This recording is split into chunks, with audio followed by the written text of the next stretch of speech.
More Cardinals baseball at Busch Stadium. Today was the third inter-squad game of the summer, and the competition is really starting to heat up.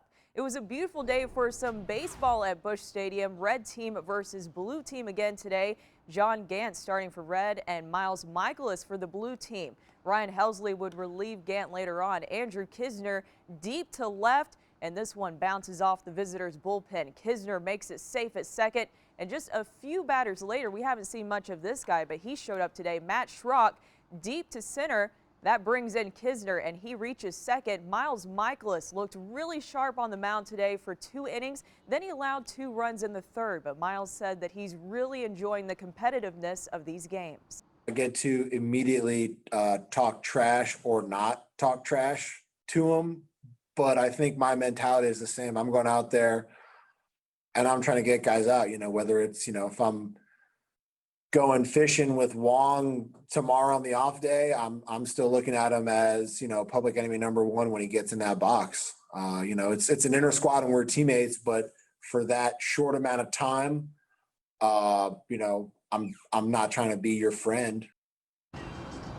Well, a lot of people have been asking for it, and the good news is that finally, starting on Tuesday, the Cardinals will live stream their inter-squad games. They haven't said where, but it will likely be on Twitter. And get this, the voice of the Cardinals, Danny Mack, will be on the call.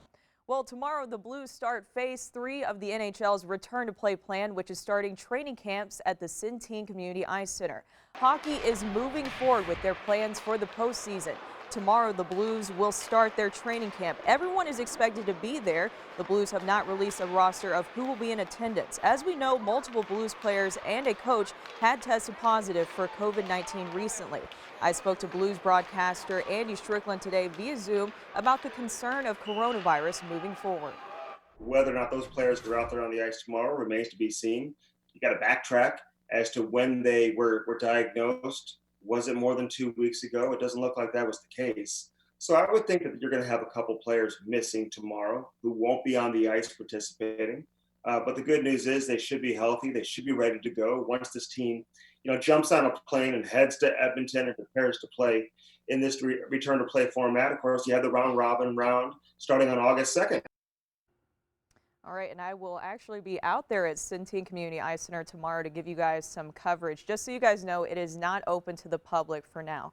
All right, that's all for sports. Back to you, Lauren.